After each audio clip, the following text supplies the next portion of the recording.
Era una tarde húmeda de marzo en León, Nicaragua. El confesionario de madera crujía bajo la luz tenue de las velas mientras yo, padre Antonio Ruiz, 73 años, escuchaba la voz tensa del desconocido al otro lado de la rejilla. De repente, un estruendo violento rompió el silencio sagrado cuando sus manos arrancaron la división de madera. Sentí sus dedos fríos apretando mi cuello con fuerza mortal mientras mi respiración se cortaba. Pero entonces, una presencia abrumadora llenó ese espacio diminuto como una descarga invisible que lo atravesó por completo. Sus ojos se llenaron de lágrimas, sus manos perdieron toda fuerza y cayó de rodillas llorando desconsoladamente. Para entender toda esta historia, necesito contarles lo que comenzó meses atrás cuando decidí denunciar públicamente los crímenes del régimen sandinista. Llevo 45 años sirviendo en los barrios obreros de León. 45 años caminando estas calles de tierra donde las madres trabajan 12 horas diarias en las fábricas textiles para alimentar a sus hijos. 45 años escuchando confesiones de familias que luchan cada día por sobrevivir con dignidad. Me conocen como el padre de los pobres, el confesor de las viudas, el que nunca cierra las puertas de la iglesia ni siquiera cuando la noche cae y el peligro acecha en cada esquina. Pero lo que comenzó como un ministerio de acompañamiento pastoral se transformó en algo que nunca imaginé. Hace 3 años, una madre llegó llorando a mi puerta. Su hijo había desaparecido después de participar en una protesta pacífica contra las reformas de pensiones. 23 años tenía el muchacho. Se llamaba Daniel Morales Castro. Era estudiante de ingeniería en la universidad. Soñaba con construir sistemas de riego para las comunidades rurales. Salió una mañana de abril y nunca regresó. Esa madre no fue la única. Llegó María del Carmen Sánchez buscando a su esposo, líder sindical desaparecido 3 semanas después de organizar una huelga en la zona franca. Llegó la familia Ortega completa preguntando por su hermano menor, periodista independiente que había publicado un reportaje sobre corrupción gubernamental. Uno tras otro, los casos se multiplicaban en mi escritorio pastoral hasta formar una montaña de dolor que ya no podía ignorar. ¿Qué hace un sacerdote cuando enfrenta la injusticia sistemática?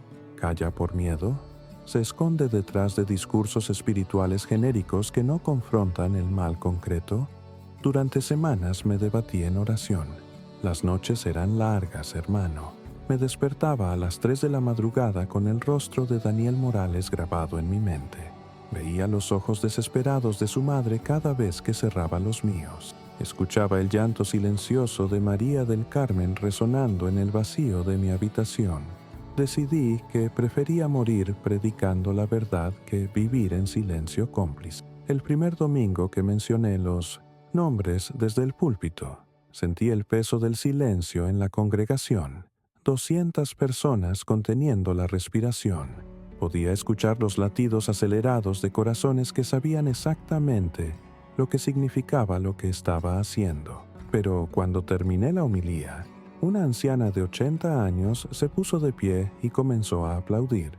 Luego otra y otra, hasta que toda la iglesia estalló en un aplauso que no era de celebración sino de liberación. Por fin, alguien había dicho en voz alta lo que todos llevábamos guardado en silencio atemorizado. Comenta de qué país me estás escuchando. Queremos conocerte y orar por ti. Mis homilías dominicales se convirtieron en un registro histórico. Nombres completos, fechas específicas, ubicaciones exactas de centros clandestinos de detención. Cada semana documentaba un nuevo caso. Leía testimonios de tortura que las familias me habían confiado. Exponía a los oficiales responsables, Coronel Miguel Santos Rivas, coordinador de operaciones especiales, Mayor Patricia Delgado Muñoz, directora de inteligencia paramilitar, Joaquín Herrera Castillo, operador civil que contrataba sicarios para trabajos sucios. La iglesia se transformó en refugio. Familias enteras llegaban buscando no solo consuelo espiritual, sino protección física. Establecimos un sistema discreto. Las madres de desaparecidos se reunían los martes por la noche en el salón parroquial. Compartíamos información, documentábamos casos, conectábamos con organizaciones internacionales de derechos humanos. La señora María Elena Gutiérrez, mi secretaria parroquial durante 20 años, coordinaba todo con eficiencia admirable a pesar del riesgo evidente. Pero el peligro no se hizo esperar. Comenzaron las llamadas telefónicas en la madrugada. Voces distorsionadas amenazando con quemar la iglesia si no cerraba la boca. Encontraban notas anónimas debajo de la puerta del confesionario. Silencio o muerte. Padre problemático. Vehículos sin placas circulaban lentamente frente al templo durante las misas vespertinas. Hombres con lentes oscuros fotografiaban a cada persona que entraba o salía. Luis Carlos Mendoza, un joven seminarista de 24 años que me ayudaba con las actividades juveniles, fue el primero en notar el patrón. Los mismos vehículos, los mismos rostros, durante semanas completas. Me lo dijo una tarde de febrero mientras organizábamos los bancos después de la misa. Padre Antonio, lo están vigilando sistemáticamente. Esto no es paranoia, es operación de inteligencia. Yo lo sabía, claro que lo sabía. Pero, ¿qué podía hacer? ¿Huir? ¿Abandonar a las familias que habían depositado su última esperanza en mi valentía para nombrar su dolor? ¿Traicionar la confianza de esas madres que cada domingo esperaban escuchar el nombre de sus hijos pronunciado con dignidad desde el altar? Hubo noches de duda profunda. Me arrodillaba frente al Santísimo Sacramento y le preguntaba a Dios si realmente valía la pena arriesgar mi vida por una causa que parecía perdida de antemano. El régimen tenía todo el poder: ejército, policía, paramilitares, sistema judicial corrupto.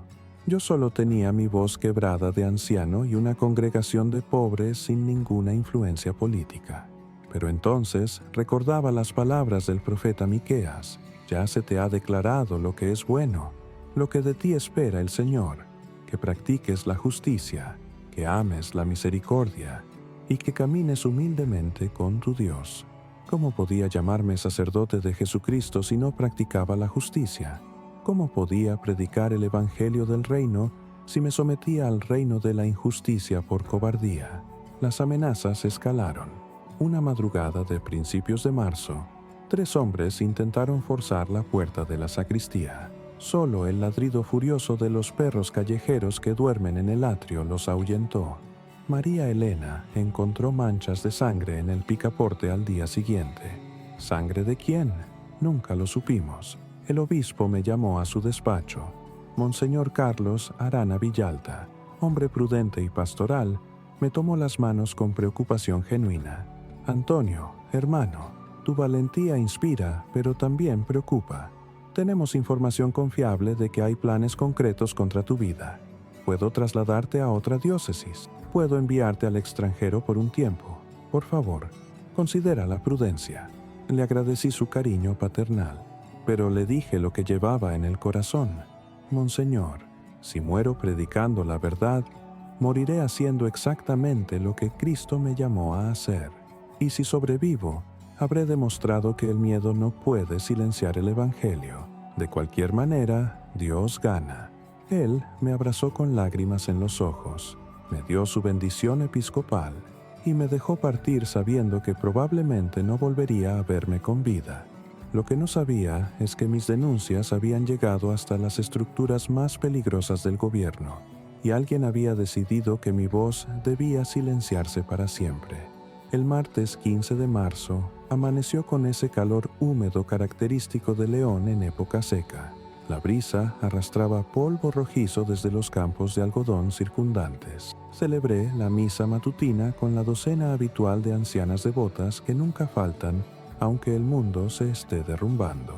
Desayuné frugalmente: café negro, tortilla de maíz, un pedazo de queso fresco que doña Petrona me había regalado el domingo anterior.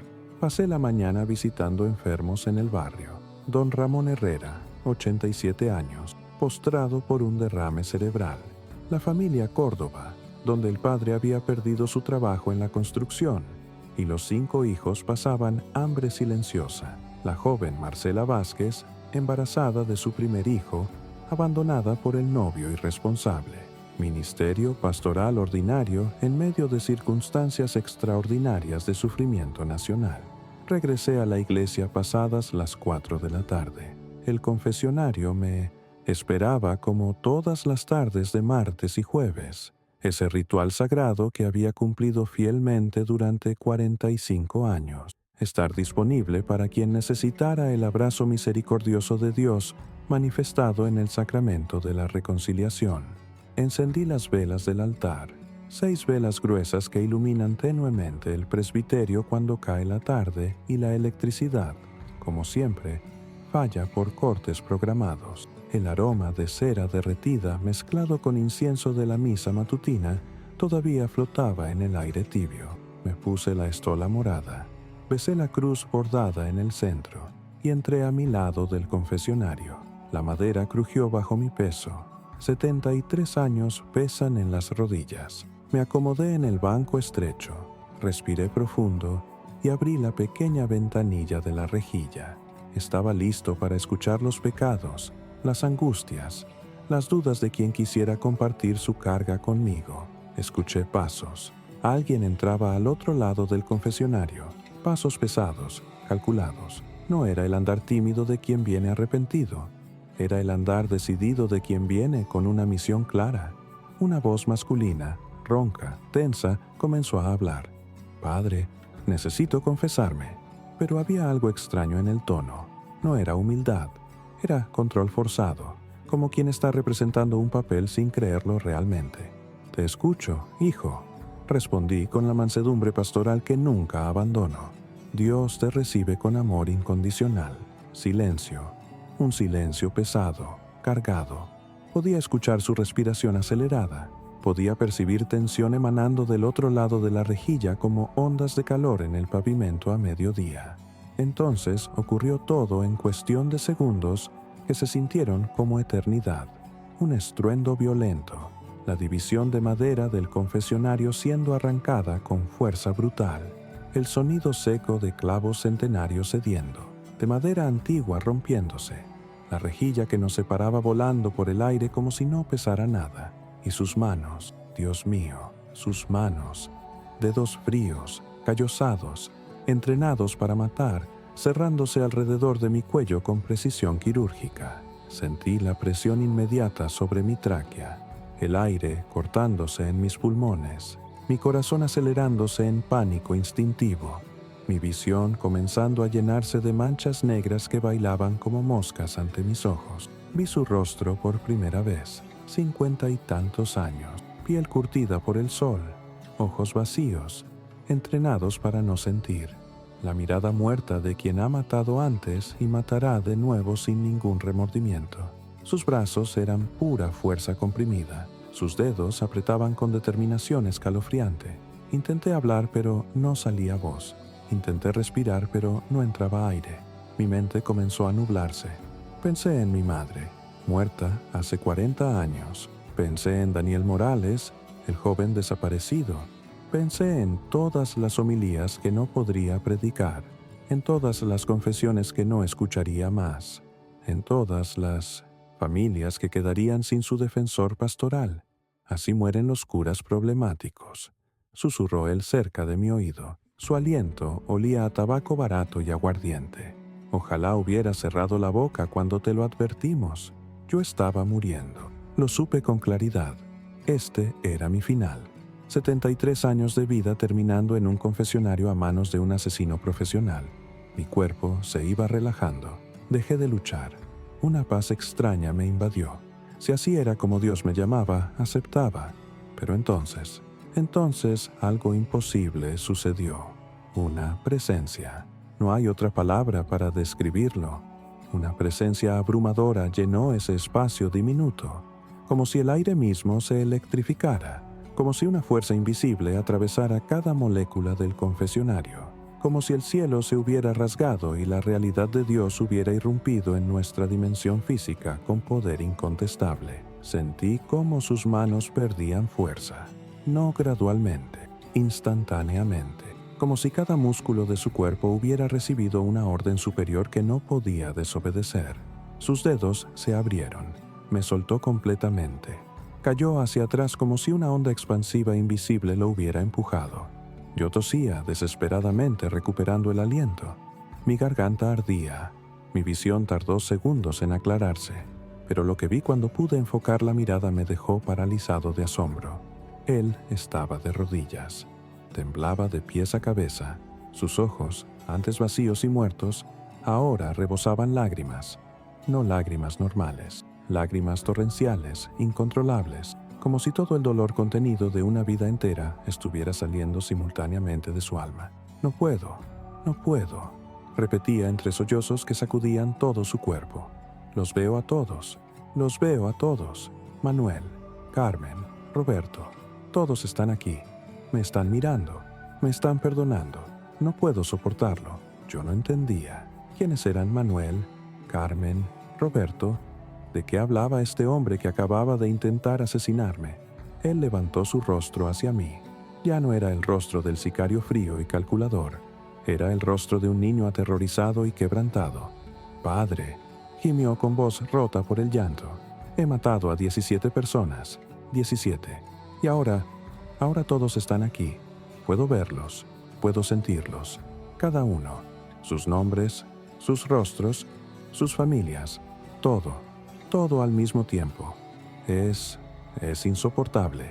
Mis manos temblaban mientras me tocaba el cuello adolorido.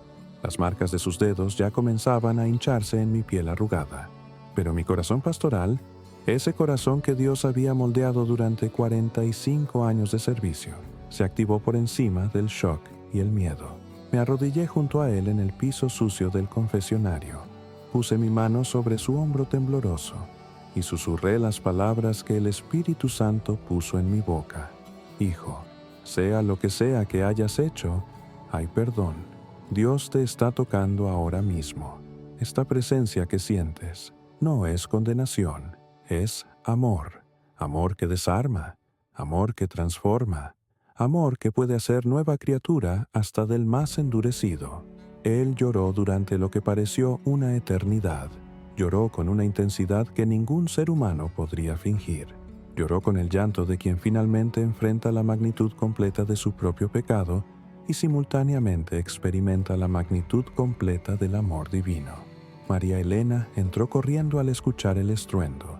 La encontramos así, un anciano sacerdote con el cuello marcado abrazando a un sicario quebrantado que lloraba desconsoladamente en el piso de un confesionario destruido, mientras las velas del altar seguían ardiendo indiferentes a la imposibilidad milagrosa que acababa de ocurrir. Lo que pasó después con Eduardo cambiaría no solo su vida, sino el curso de la lucha por los derechos humanos en toda Nicaragua. Lo que pasó después con Eduardo cambiaría no solo su vida, sino el curso de la lucha por los derechos humanos en toda Nicaragua. María Elena corrió inmediatamente a buscar ayuda. Regresó 15 minutos después con el doctor Alejandro Ruiz Herrera, médico forense independiente que vivía a 3 cuadras de la iglesia y que había documentado casos de tortura para organizaciones internacionales. Era un hombre de 60 años, de confianza absoluta, conocido por su integridad profesional inquebrantable. Eduardo seguía en el piso, incapaz de ponerse de pie. Las lágrimas no cesaban. Murmuraba nombres una y otra vez. Manuel Ortega tenía 23 años, estudiante de medicina. Lo maté en febrero de 2019 frente a su madre. Carmen Delgado, 35 años, líder sindical. La estrangulé en su propia casa mientras sus hijos dormían. Roberto Hernández, periodista, 42 años. Lo arrojé al lago Managua con bloques de cemento atados a los pies. Yo escuchaba horrorizado. Cada nombre era un expediente que conocía. Cada historia era una familia que había venido a mi iglesia buscando respuestas. Manuel Ortega era el hijo de doña Marta Ortega, quien se sentaba en la tercera banca cada domingo esperando noticias de su muchacho. Carmen Delgado era la hermana de Josefa Delgado, miembro activo de nuestro Ministerio de Mujeres. Roberto Hernández había publicado el último artículo exponiendo corrupción policial 2 semanas antes de desaparecer. El doctor Ruiz examinó mi cuello con profesionalismo clínico. Padre Antonio. Tiene contusiones severas consistentes con estrangulamiento manual. Las marcas de dedos son claras. Voy a fotografiar esto con detalle forense. Necesita hielo inmediatamente y observación por posible daño en la tráquea. Sacó su cámara profesional y documentó cada ángulo de las lesiones en mi cuello. También midió, con precisión científica, la distancia entre las marcas de los dedos. Luego se volvió hacia Eduardo. Señor, necesito que me diga su nombre completo. Eduardo levantó su rostro empapado en lágrimas. Eduardo Ramírez Castillo, 52 años, ex militar. Operaciones especiales, sicario paramilitar desde 2017. Lo dijo sin titubear, como si hubiera perdido toda capacidad de mentir o esconder. El doctor tomaba notas meticulosas. ¿Cuánto tiempo lleva llorando así? No sé, respondió Eduardo entre sollozos. No puedo parar. Es como si cada lágrima que mis víctimas no pudieron llorar estuviera saliendo ahora de mis ojos. Es como si el peso de 17 asesinatos se hubiera materializado físicamente sobre mi pecho y me estuviera aplastando. Durante 3 horas Eduardo permaneció en ese estado, incapaz de hablar coherentemente, incapaz de dejar de llorar, incapaz de ponerse de pie. María Elena trajo agua, una manta, un rosario que puso en sus manos temblorosas. Yo permanecí a su lado, orando en silencio, todavía procesando la imposibilidad de lo que había vivido. ¿Has experimentado un milagro similar? Cuéntanos tu testimonio. Cuando finalmente pudo articular frases completas, Eduardo me miró con ojos enrojecidos y dijo algo que nunca olvidaré. Padre, cuando mis manos estaban en su cuello, cuando estaba cumpliendo la orden de eliminarlo, algo atravesó mi cuerpo. No fue dolor físico. Fue como si una luz invisible me hubiera traspasado y de repente pudiera ver todo. Ver realmente. No con mis ojos, con algo más profundo. Con lo que sea que Dios usa para mostrarnos la verdad completa de quiénes somos. Hizo una pausa. Respiró profundo temblando. Vi a cada persona que he asesinado, no como recuerdos vagos. Los vi ahí, presentes, reales. Manuel me miraba sin odio. Carmen me tendía la mano. Roberto lloraba, pero no por él. Lloraba por mí. Y sentí, Padre, sentí el amor que ellos recibieron de Dios cuando murieron. Y ese amor me alcanzó a mí también. Me partió en pedazos. Me destruyó y me rehizo al mismo tiempo. El doctor Ruiz documentaba todo. Grababa audio con permiso explícito de Eduardo. Tomaba notas forenses sobre su estado psicológico. En 30 años de medicina forense nunca he visto algo así, murmuró. Este nivel de quiebre emocional no se puede fingir. La transformación neurológica es evidente. Su lenguaje corporal cambió completamente en cuestión de minutos. Esa misma noche, llamé a Monseñor Carlos Arana Villalta. Llegó en menos de 1 hora, acompañado del padre Sebastián Lira, experto en discernimiento espiritual. Eduardo repitió toda su confesión ante ellos. Nombró a sus superiores sin vacilación. Coronel Miguel Santos Rivas me contrató directamente en 2017. Me pagaba $25,000 por operativo. La mayor Patricia Delgado Muñoz coordinaba la logística. Joaquín Herrera Castillo, operador civil con conexiones gubernamentales, era quien seleccionaba los objetivos. Monseñor escuchaba en silencio, con lágrimas corriendo por su rostro pastoral. Cuando Eduardo terminó, el obispo hizo algo extraordinario. Se arrodilló frente a él y dijo: «Hermano, Eduardo, sea bienvenido a la familia de Dios. Lo que ha experimentado es lo que los santos llaman encuentro transformador con el amor incondicional.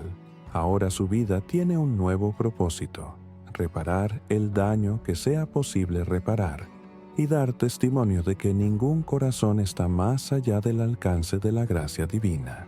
Las siguientes 48 horas fueron un torbellino. Eduardo insistió en presentarse ante las autoridades eclesiásticas con confesión completa. Reveló ubicaciones de 8 fosas comunes que solo él conocía. Proporcionó nombres de otros sicarios activos. Identificó rutas de operaciones paramilitares. Dibujó mapas detallados de centros clandestinos de detención. Pero lo más impactante fue cuando pidió reunirse con las familias de sus víctimas. La primera fue doña Marta Ortega, madre de Manuel. Yo la acompañé a esa reunión en el despacho parroquial. Eduardo temblaba cuando ella entró. Se arrodilló ante ella antes de que pudiera decir palabra. «Señora Marta», dijo con voz quebrada, «yo maté a su hijo Manuel. Lo maté el 14 de febrero de 2019 a las 9 de la noche frente al Mercado Central. Él no sufrió. Fue rápido. Pero eso no cambia nada. Yo le arrebaté a su hijo. Yo destruí su familia. No espero que me perdone. Solo necesitaba que supiera la verdad». Doña Marta lloró. Lloró con el llanto acumulado de 5 años sin respuestas. Lloró con el dolor de toda madre que ha perdido un hijo a la violencia. Pero luego, en un acto de gracia que todavía me quiebra cuando lo recuerdo, puso su mano arrugada sobre la cabeza de Eduardo y susurró: «Si Dios lo perdonó, ¿quién soy yo para no perdonarlo? Mi Manuel está con Jesús, pero usted tiene que vivir para contar esta historia. Tiene que vivir para que otros sicarios sepan que hay salida de esa oscuridad». En los siguientes 3 meses, Eduardo se reunió con 23 familias, 23 encuentros de dolor, verdad y perdón imposible. No todas las familias pudieron perdonarlo. Algunas lo maldijeron, otras lo golpearon. Él recibía todo sin defenderse, sin justificarse, sin pedir misericordia. «Merezco cada golpe», me dijo después de uno de esos encuentros donde el hermano de una víctima lo había abofeteado repetidamente. «Cada golpe es misericordia comparado con lo que yo hice». El impacto se multiplicó más allá de lo imaginable. La Comisión Interamericana de Derechos Humanos solicitó reunión urgente con Eduardo. Human Rights Watch envió un equipo investigativo especial. La ONU nombró un relator especial para el caso nicaragüense, basándose en parte en el testimonio de Eduardo. Él proporcionó 347 páginas de testimonios detallados, nombres, fechas, lugares, métodos, estructuras de mando, flujos de dinero, conexiones políticas. Todo documentado con precisión quirúrgica de quien había vivido esa realidad desde dentro durante años. Sus revelaciones llevaron a investigaciones internacionales que expusieron toda la red paramilitar. 17 operativos fueron identificados. 8 funcionarios gubernamentales fueron sancionados internacionalmente. 3 jueces corruptos fueron removidos de sus cargos bajo presión diplomática.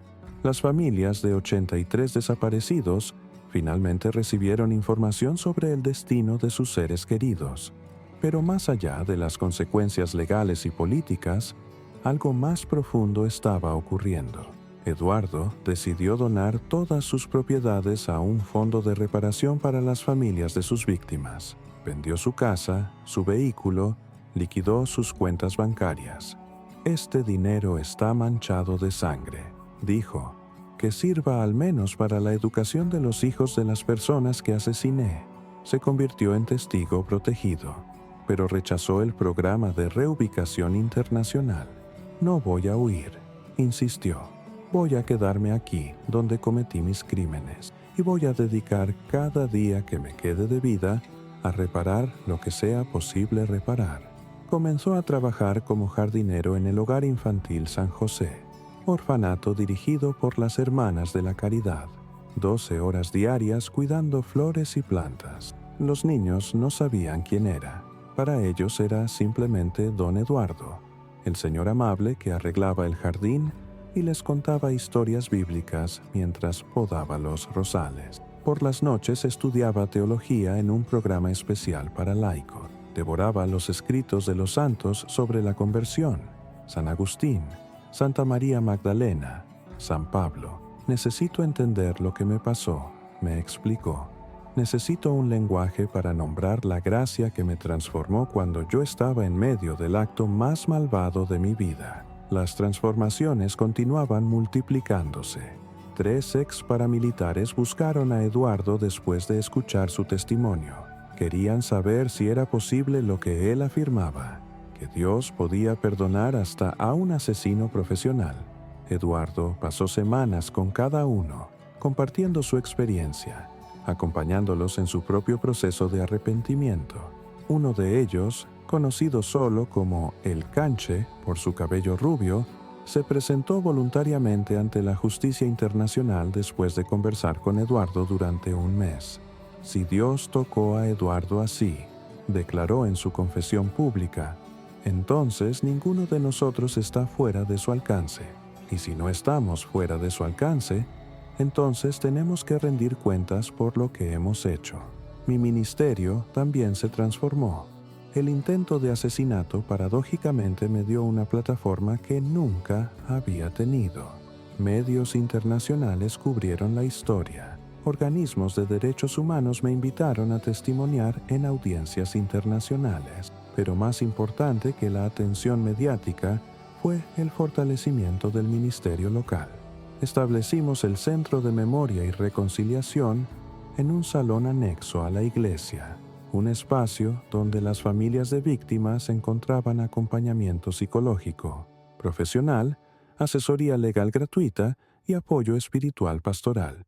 La psicóloga Mercedes Ruiz, sobrina del Dr. Ruiz, donaba 20 horas semanales de su tiempo. 3 abogados de derechos humanos rotaban turnos ofreciendo consultas sin costo. Pero lo más poderoso eran los círculos de sanidad. Cada jueves por la noche, víctimas y victimarios se reunían. Sí, escuchaste bien.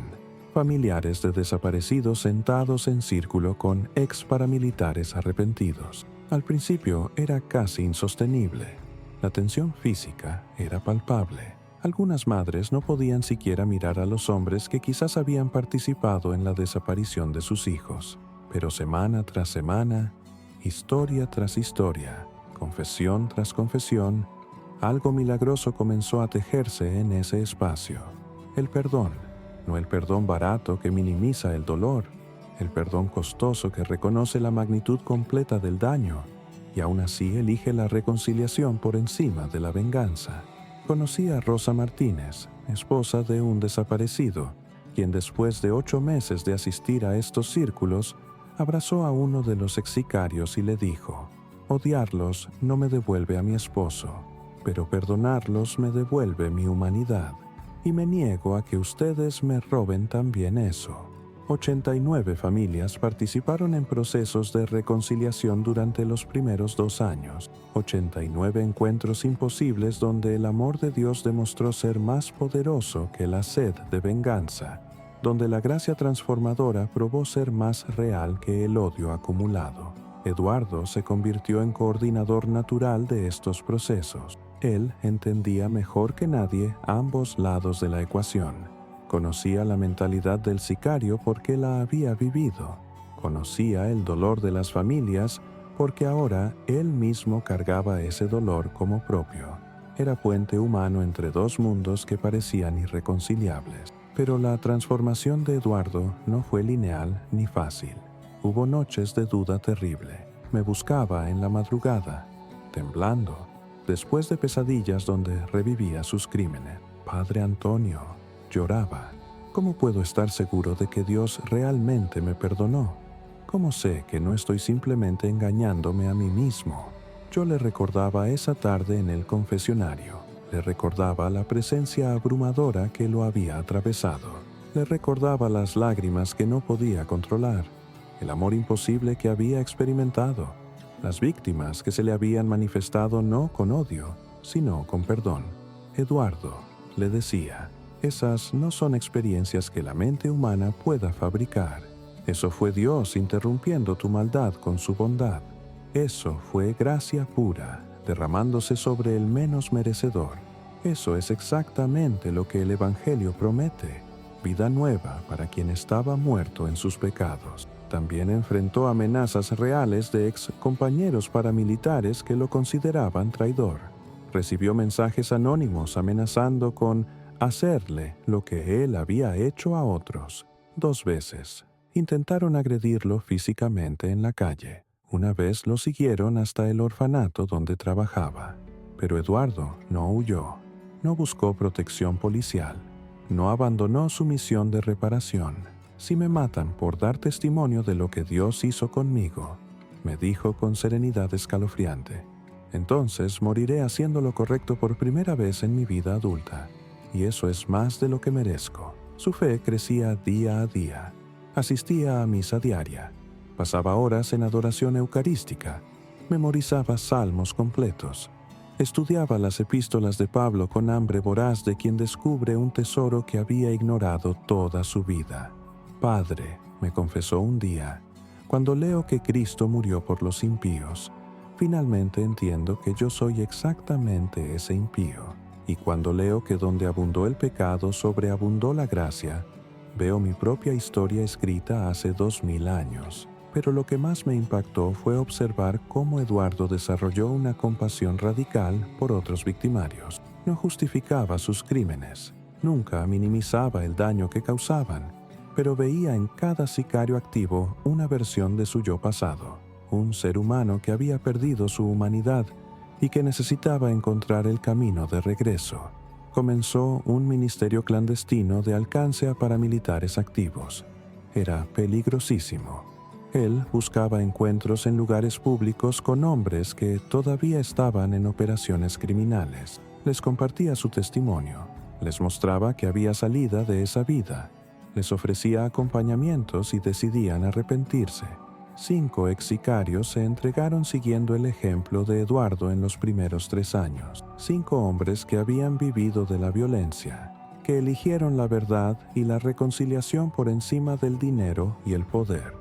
Cada uno de ellos pasó por proceso similar: confesión completa, restitución en lo posible, colaboración con justicia y dedicación de su vida restante a reparar el daño causado. Pero la transformación de Eduardo no se quedó en Nicaragua. Organismos internacionales comenzaron a invitarlo a compartir su testimonio en conferencias sobre justicia transicional y reconciliación. Habló en Colombia ante excombatientes de las FARC. Testificó en El Salvador ante pandilleros buscando salida de las maras. Compartió en Guatemala con militares involucrados en el genocidio maya. Su mensaje era siempre el mismo: no importa cuán profundo hayas caído en la maldad, no importa cuántas vidas hayas destruido, no importa cuán manchadas estén tus manos de sangre inocente, la gracia de Dios es más profunda que tu pecado más oscuro. Si Dios pudo transformarme a mí cuando estaba literalmente en el acto de cometer otro asesinato, entonces puede transformar a cualquiera en cualquier momento. 7 gobiernos latinoamericanos implementaron protocolos de reconciliación basados en el modelo que desarrollamos en León. El Protocolo Nicaragua, como lo llamaron, combinaba verdad, justicia, reparación y perdón en una estructura que respetaba tanto la dignidad de las víctimas como la posibilidad de redención para los victimarios. La historia atrajo atención de teólogos y académicos. Escribieron casos de estudio, produjeron documentales, analizaron el fenómeno desde perspectivas psicológicas, sociológicas, criminológicas y teológicas. Pero para nosotros, para quienes lo vivimos, no era un caso de estudio.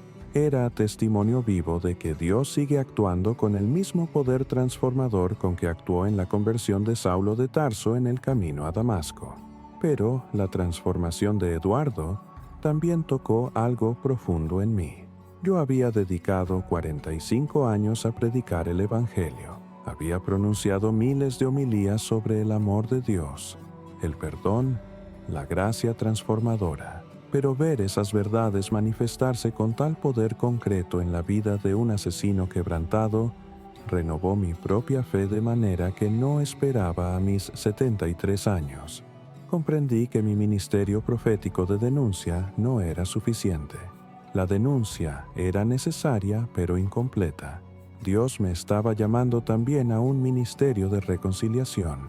No reconciliación barata que ignora la justicia. Reconciliación costosa que camina a través del valle oscuro de la verdad completa para llegar a la luz de la sanidad posible. Pero lo que Dios tenía preparado era mucho más grande que nosotros dos. Y ahora quiero decirte algo que puede cambiar tu vida para siempre. Hermano, hermana que me escuchas, tal vez piensas que tu pasado te descalifica del amor de Dios. Tal vez cargas una culpa que te parece imperdonable. Tal vez has hecho cosas que ni siquiera te atreves a confesar en voz alta porque te aterra enfrentar la magnitud de tu propio pecado. Déjame decirte lo que aprendí esa tarde en el confesionario. No existe pecado más grande que la gracia de Dios. No existe oscuridad más profunda que la luz de Cristo. No existe corazón más endurecido que el poder transformador del Espíritu Santo no pueda quebrantar. Eduardo entró a ese confesionario como asesino profesional.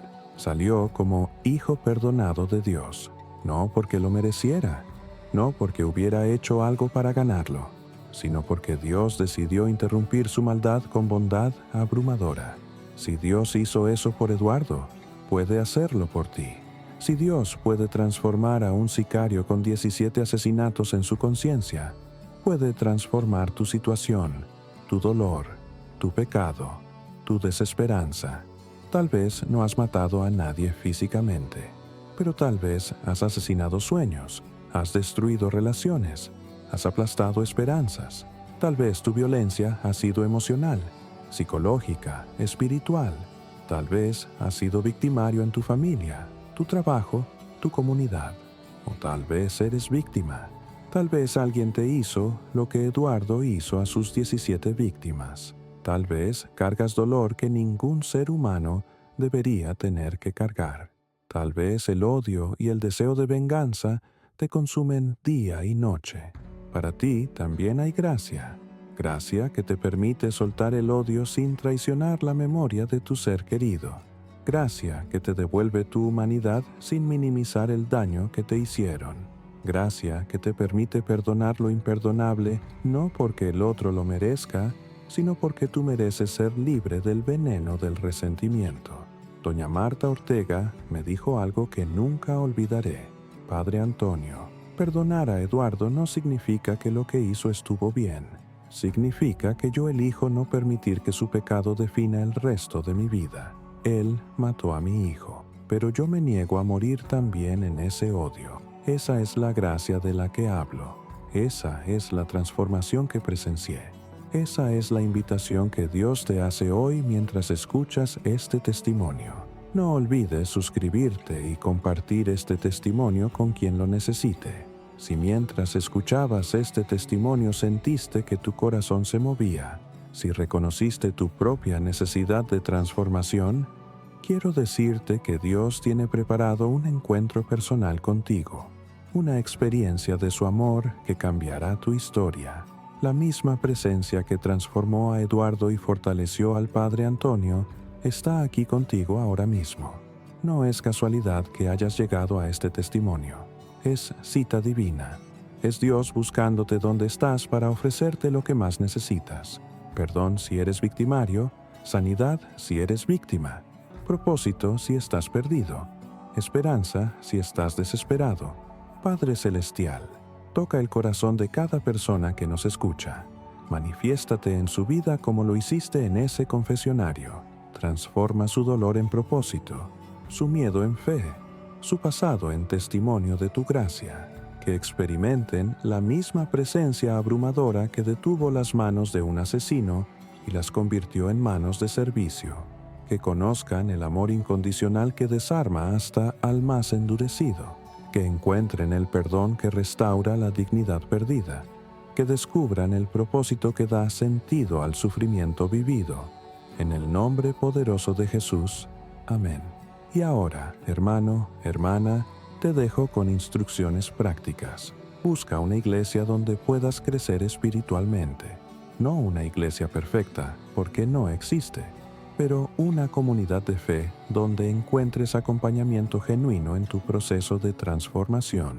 Comparte tu propia historia. No guardes en silencio lo que Dios ha hecho en tu vida. Tu testimonio puede ser exactamente lo que alguien más necesita escuchar para atreverse a creer que también para él o ella hay esperanza. Permite que Dios use tu experiencia para sanar a otros. Las heridas que has vivido, cuando son sanadas por gracia divina, se convierten en fuentes de sanidad para quienes todavía sangran. Y recuerda siempre, Nunca es demasiado tarde para que Dios escriba una nueva historia en tu vida. Eduardo tiene ahora 55 años. Yo tengo 75. Él trabaja cada día en el orfanato San José cuidando jardines. Yo continúo predicando cada domingo en la iglesia del barrio obrero. Ambos llevamos en nuestros cuerpos las marcas de esa tarde de marzo.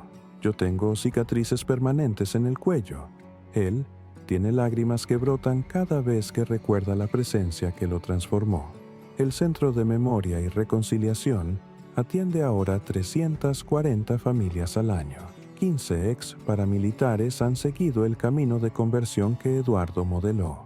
89 procesos de reconciliación entre víctimas y victimarios se han completado exitosamente. 7 países implementan protocolos basados en nuestra experiencia. Pero más allá de todos estos números, de todas estas estadísticas, de todo este impacto mensurable, hay algo más profundo que sostiene todo: la certeza absoluta de que Dios interrumpe la maldad humana con bondad divina, que ningún corazón está fuera del alcance de su gracia, que la violencia no tiene la última palabra, que el amor siempre, siempre, siempre es más poderoso que el odio. Esto es lo que viví. Esto es lo que testifico. Esto es lo que proclamo con cada aliento que me queda. La gracia de Dios transforma sicarios en santos, víctimas en victoriosos, dolor en propósito y muerte en vida. Que la bendición del Dios que transforma corazones, del Cristo que interrumpe violencia con amor y del Espíritu Santo que convierte sicarios en santos esté contigo y con tu familia. En el nombre de Jesús. Amén. Era una tarde húmeda de marzo en León, Nicaragua.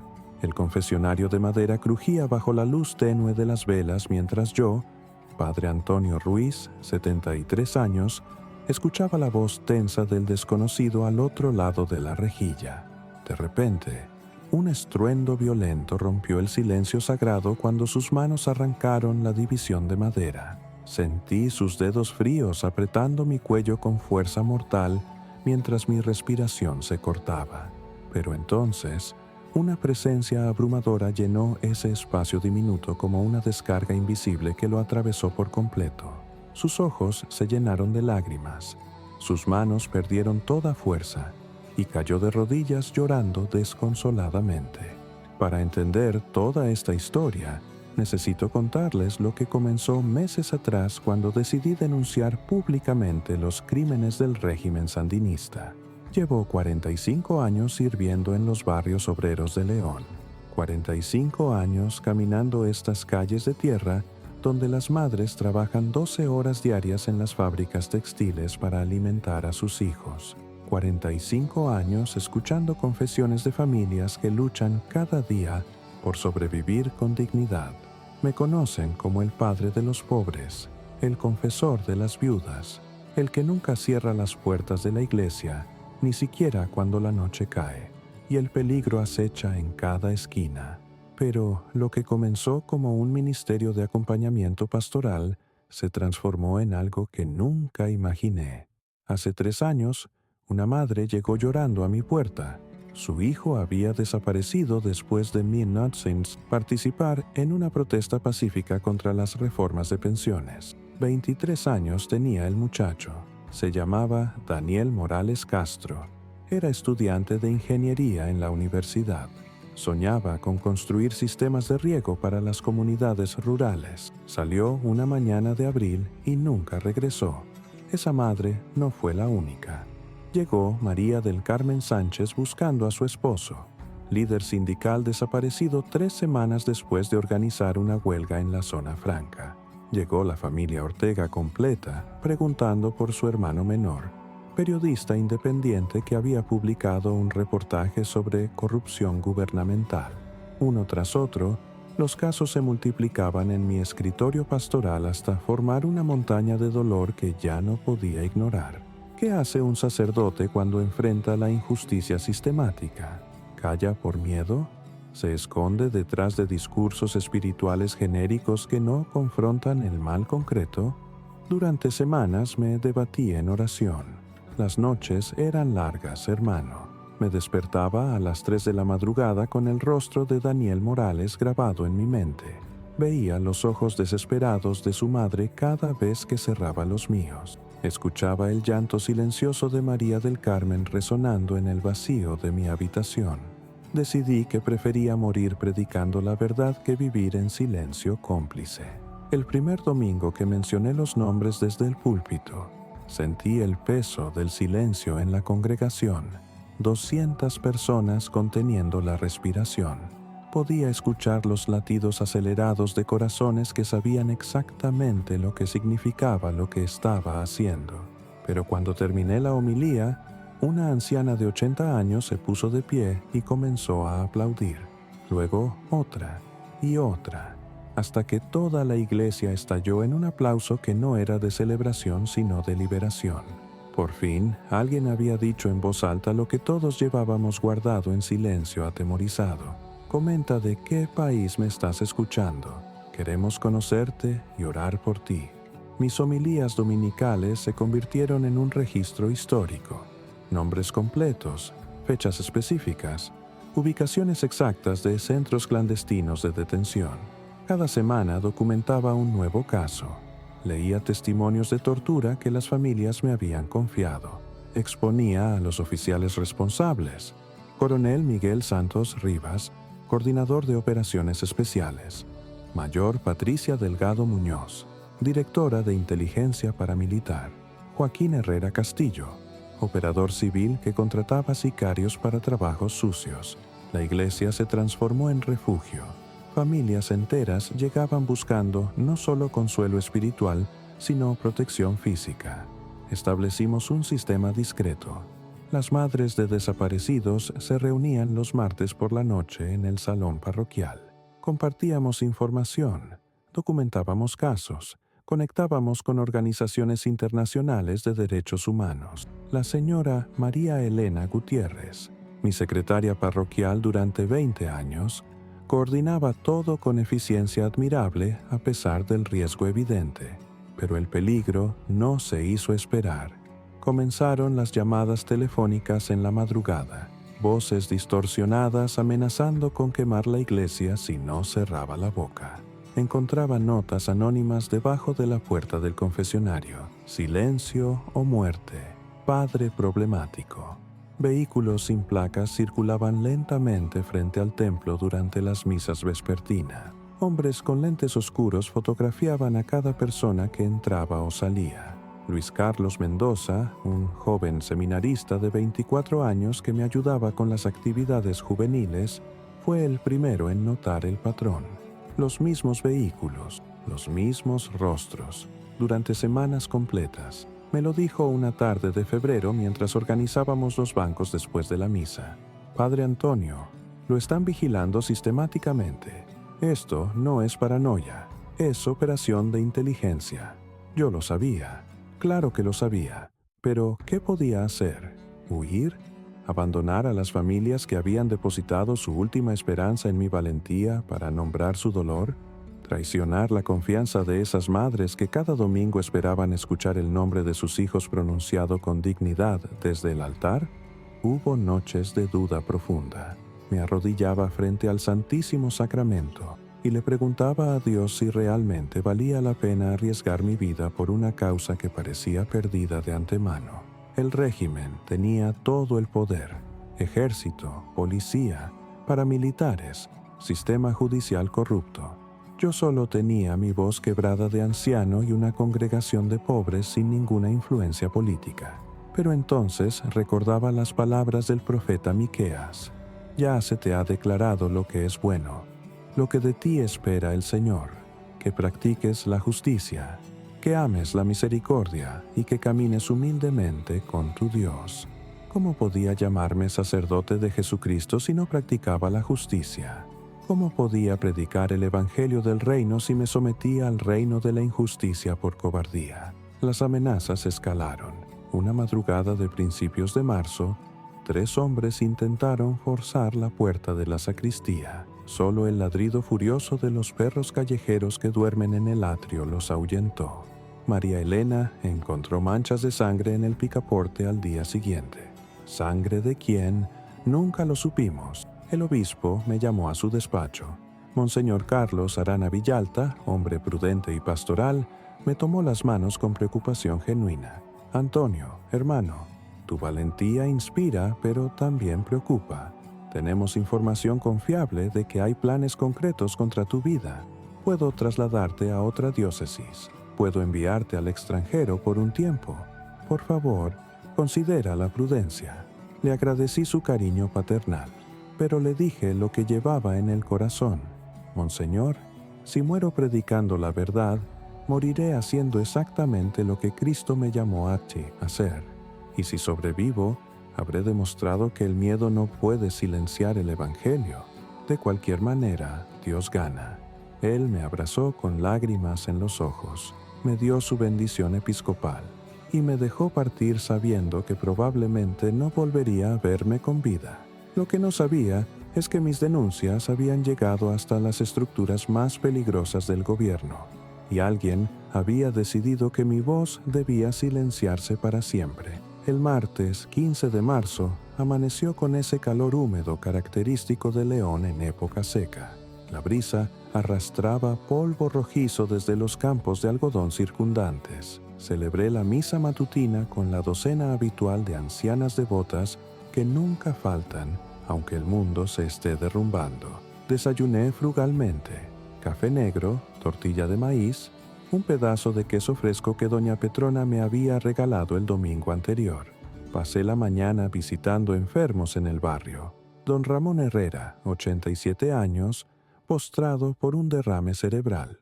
La familia Córdoba, donde el padre había perdido su trabajo en la construcción, y los 5 hijos pasaban hambre silenciosa. La joven, Marcela Vázquez, embarazada de su primer hijo, abandonada por el novio irresponsable. Ministerio pastoral ordinario en medio de circunstancias extraordinarias de sufrimiento nacional. Regresé a la iglesia pasadas las 4 de la tarde. El confesionario me esperaba como todas las tardes de martes y jueves. Ese ritual sagrado que había cumplido fielmente durante 45 años. Estar disponible para quien necesitara el abrazo misericordioso de Dios manifestado en el sacramento de la reconciliación. Encendí las velas del altar. 6 velas gruesas que iluminan tenuemente el presbiterio cuando cae la tarde, y la electricidad, como siempre, falla por cortes programados. El aroma de cera derretida mezclado con incienso de la misa matutina todavía flotaba en el aire tibio. Me puse la estola morada, pesé la cruz bordada en el centro y entré a mi lado del confesionario. La madera crujió bajo mi peso. 73 años pesan en las rodillas. Me acomodé en el banco estrecho, respiré profundo y abrí la pequeña ventanilla de la rejilla. Estaba listo para escuchar los pecados, las angustias, las dudas de quien quisiera compartir su carga conmigo. Escuché pasos. Alguien entraba al otro lado del confesionario. Pasos pesados, calculados. No era el andar tímido de quien viene arrepentido. Era el andar decidido de quien viene con una misión clara. Una voz masculina, ronca, tensa, comenzó a hablar. «Padre, necesito confesarme». Pero había algo extraño en el tono. No era humildad, era control forzado, como quien está representando un papel sin creerlo realmente. «Te escucho, hijo», respondí con la mansedumbre pastoral que nunca abandono. «Dios te recibe con amor incondicional». Silencio. Un silencio pesado, cargado. Podía escuchar su respiración acelerada. Podía percibir tensión emanando del otro lado de la rejilla como ondas de calor en el pavimento a mediodía. Entonces ocurrió todo en cuestión de segundos que se sintieron como eternidad. Un estruendo violento. La división de madera del confesionario siendo arrancada con fuerza brutal. El sonido seco de clavos centenarios cediendo, de madera antigua rompiéndose. La rejilla que nos separaba volando por el aire como si no pesara nada. Y sus manos, Dios mío, sus manos, dedos fríos, callosados, entrenados para matar, cerrándose alrededor de mi cuello con precisión quirúrgica. Sentí la presión inmediata sobre mi tráquea, el aire cortándose en mis pulmones, mi corazón acelerándose en pánico instintivo. mi visión comenzando a llenarse de manchas negras que bailaban como moscas ante mis ojos. Vi su rostro por primera vez, 50 y tantos años, piel curtida por el sol, ojos vacíos, entrenados para no sentir, la mirada muerta de quien ha matado antes y matará de nuevo sin ningún remordimiento. Sus brazos eran pura fuerza comprimida. Sus dedos apretaban con determinación escalofriante. Intenté hablar, pero no salía voz. Intenté respirar, pero no entraba aire. Mi mente comenzó a nublarse. Pensé en mi madre, muerta hace 40 años. Pensé en Daniel Morales, el joven desaparecido. Pensé en todas las homilías que no podría predicar, en todas las confesiones que no escucharía más, en todas las familias que quedarían sin su defensor pastoral. Así mueren los curas problemáticos, susurró él cerca de mi oído. Su aliento olía a tabaco barato y aguardiente. Ojalá hubiera cerrado la boca cuando te lo advertimos. Yo estaba muriendo. Lo supe con claridad. Este era mi final. 73 años de vida terminando en un confesionario a manos de un asesino profesional. Mi cuerpo se iba relajando. Dejé de luchar. Una paz extraña me invadió. Si así era como Dios me llamaba, aceptaba. Pero entonces algo imposible sucedió. Una presencia. No hay otra palabra para describirlo. Una presencia abrumadora llenó ese espacio diminuto, como si el aire mismo se electrificara, como si una fuerza invisible atravesara cada molécula del confesionario, como si el cielo se hubiera rasgado y la realidad de Dios hubiera irrumpido en nuestra dimensión física con poder incontestable. Sentí cómo sus manos perdían fuerza, no gradualmente, instantáneamente, como si cada músculo de su cuerpo hubiera recibido una orden superior que no podía desobedecer. Sus dedos se abrieron.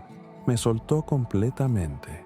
Cayó hacia atrás como si una onda expansiva invisible lo hubiera empujado. Yo tosía desesperadamente recuperando el aliento. Mi garganta ardía.